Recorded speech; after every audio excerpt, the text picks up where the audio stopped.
What is going on, everybody? Weedletwineedle here, and we are back here with another Sun and Moon Wi-Fi battle, and this is going to be against Lolly. You know, I battled my opponent on my Discord server, so if you guys are interested in battling in general, definitely join my Discord. We have a nice community going on for battling and trading, so definitely join my Discord if you're interested.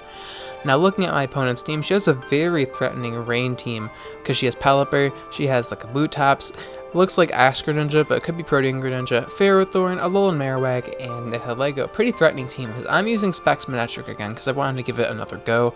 I'm using Crawdaunt, because I just want to feel the raw power of Crawdaunt. I'm using Lycanroc lead, but I'm not leading off with it, because I decided to lead off with my Manectric this game.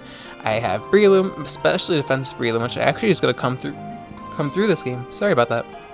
Specs Pyroar, just because, why not, and Assault Vest Hariyama. So, a funny thing is about this guy's team is that I noticed at team previews that all of my opponent's team is male.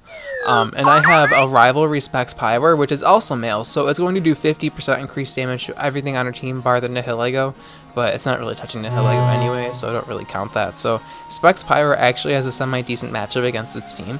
Just unfortunate that my opponent has a rain team, so I really can't do much about that. So turn 1, I do expect Pelipper to lead, so I lead off with my Manectric. And now I expect either the Ferrothorn or the Marowak to come in. Her Boner. Haha, that's so funny. How creative. Wow. Like, how do you even come up with genius nicknames like that? I don't even think that would go through the filter, so it's pretty much confirming that my opponent's team is genned. Not that that really makes a difference, but I mean, I don't really care if you gen your Pokemon, I mean, I can care less, but it's just kind of funny that the entire enemy team is male, so I can easily take advantage of that with Pyroar. So that's what I noticed at team preview, and I was really excited about that, and then I realized that my opponent has a rain team, so that's just not really possible. But yeah, we're able to knock out the Ferrothorn with knockoff plus Crabhammer. I kind of underestimated Crawdaunt's damage in the rain. I thought Crabhammer wouldn't knock it out, but it actually does because the rain boosts adaptability and life orb. It's like, wow, that's powerful. So here, I'm going to expect the water type attack and bring in my Breloom here, as she does not get Protean, so it looks like she is an Ash Greninja, and basing off that damage, she's probably Choice Specs, because she does not take Life Orb. And like I said, I am especially defensive Breloom with Toxic Orb. Now this set is supposed to be like a never die kind of thing. It's also really nice with the Spore utility and Leech Seed. It can be handy. It's not as snowbally as, you know, Technician Breloom, because that thing can just like kill everything with Mach Punch and stuff. But I like this Breloom set a lot because it has a really nice defensive typing, honestly, and it can be used pretty effectively in the right situation. So here, my opponent is going to choose to bring in her Boner, haha, and I'm going to go for the Spore and put this Marowak to sleep. So thankfully, the Boner is going to turn Blasted now, so that's good, that's great. So Marowak is now asleep, and I'm going to get more Poison Heal. And now, basically, I really can't touch the Marowak, but she actually is going to predict me to switch out here, or she just wants to switch out, not giving me momentum. She's going to bring in her Nihilego, as I do decide to go for Leech Seed, but unfortunately I do miss. I just want to go for the Leech Seed to scout my opponent's move, because I wasn't too sure if she wanted to stay in to bring Sleep Turns off, or if she wanted to just switch out, you know, because I can't break Sleep Claws, because I'm not that kind of person. If I could have broken Sleep Claws if I wanted to, but that was just so evil. Like, I would never do that ever. Anyway, the rain does stop here, so I know that my opponent's going to want to get Pelipper back in here ASAP, and I can't stay in here with my Breloom against Nihilego, because this thing's just going to demolish me with Sludge Wave. So I'm going to switch into my Hariyama here. I don't really have a switch into this monster, because my team is not really well constructed. What a surprise, because my teams are normally super shit. But yeah, I am Assault Vest Hariyama, so I'm actually going to tank it pretty well, as I do carry Bullet Punch and Fake Out, but she's going to choose to switch out and bring back in her Pelipper. That's kind of the reason why I brought in Hariyama, to just force the Pelipper, or just give the Pelipper the incentive to come back in. So I make a really aggressive double switch here, expecting her not to stay in, because if she did stay in to take a close combat, she would just die. I double switch back into my Manectric once again, as I'm able to bring that in, and I am Specs Manectric, and I know she's not going to want to stay in. So I decided to go for the Thunderbolt this time, because I know she's probably not going to bring in her Marowak, fearing a double switch. So I go for Thunderbolt once again, as, yep, we're actually going to go for T-Bolt and do a decent chunk to Nihilego, but I just kind of forgot how bulky Nihilego is on the special side. It actually has like over 100 base HP and over 100 base special defense, so Nihilego is actually really bulky on the special side. But I'm going to bring in my Hariyama here to take the Sludge Wave once again, as you do take it pretty nicely, honestly, and I do carry the Fake Out and Bullet Punch combination, and I didn't want to switch out again, because my opponent predicted me to switch out, went for Sludge Wave again. That could have been pretty bad. So we were able to Fake Out the Nihilego and bring it down about half, and I do carry the Bullet Punch as well, so I'm going to go for the Bullet Punch. I guess my opponent was not expecting that, and I'm just going to knock out her Luzamine with my Hariyama. So thankfully we're able to kill the Nihilego, which threatens my Breloom a lot, but now she's going to bring in her Greninja, and I figured it's Ash Greninja, and I don't really have a switch into those monsters, so I'm pretty much forced to sack Hariyama. I knew the only way she can kill me is if she hit Hydro Pump, so if she missed Hydro Pump, she would have just lost her Greninja, but she decided to go for it, and it works out for her, because now she gets a free transformation with her Ash Greninja, and now she's going to turn into the very OP form of Ash Greninja, which is also in the rain, so that is just really scary to think about. Yeah, Specs Ash Greninja in the rain. Like, oof, I am very scared.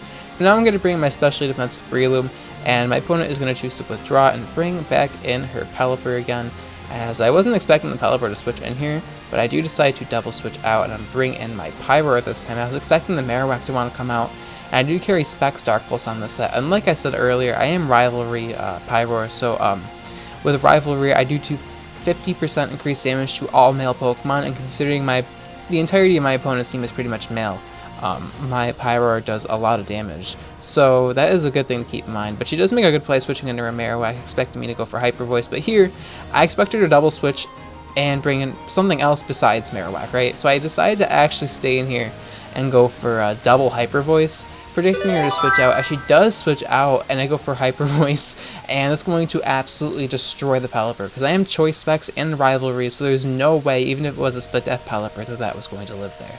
As in comes the Kabutops here, and I decided to save my Pyroar for later, because it does have Specs Dark Pulse for the Alolan Marowak on the off chance I have difficulty killing it later on in the game. So, decided to bring in my Breloom here to take the Waterfall. I know I'm not going to take it that great, but I will tank it, as thankfully I do. I'm going to get some passive Poison Tail recovery, and I do carry the Drain Punch on this thing. I figured my opponent would expect me to protect. It was a very aggressive play, but I figured she really couldn't kill me otherwise, so I just go for Drain Punch, and it actually works out for me as we're able to knock out the Kabutops. Unfortunately here, the crit does matter. I don't have any attack investment, so the crit was unfortunate. The Kabutops would have lived otherwise, and I'm sure she had a way of killing me had she been alive there, but unfortunately, I just kind of unlucky, man. I can't really say much about it, but she's gonna bring in her Marowak here, and she's actually gonna make a really good double, expecting me to withdraw. She's gonna bring in her Greninja, though I could have just went for the Protect to play it safe, but I don't like protecting and wasting turns and wasting people's time, so I like to play aggressively, as my opponent is quickly learning.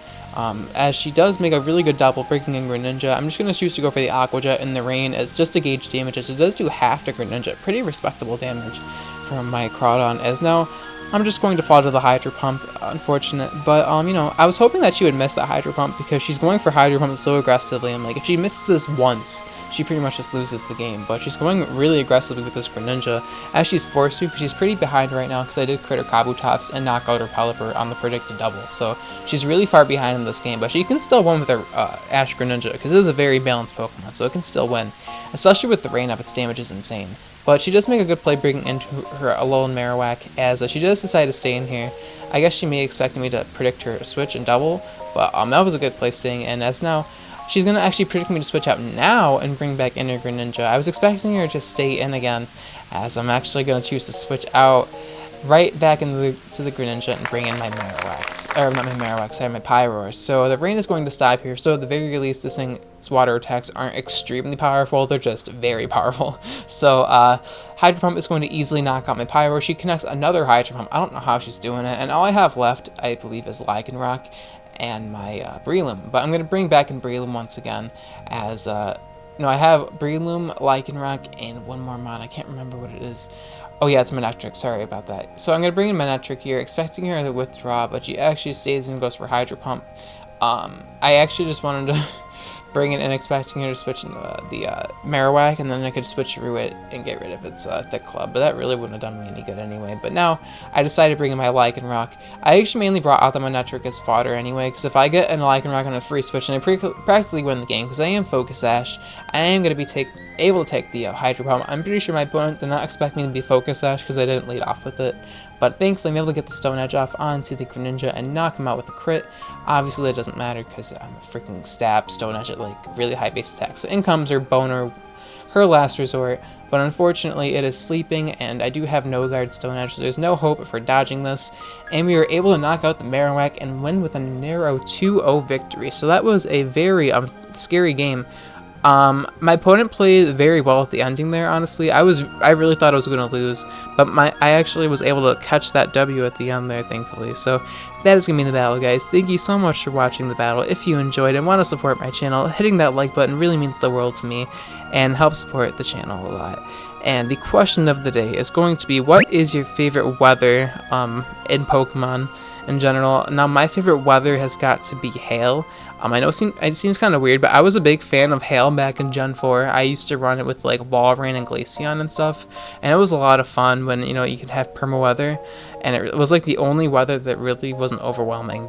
And they actually buffed hail in this generation, so I'm gonna have to use it very soon. That may be a spoiler to what's to come. But that's gonna be the battle, guys. Thank you so much for watching. I'll check you guys in my next video. Alright? Peace.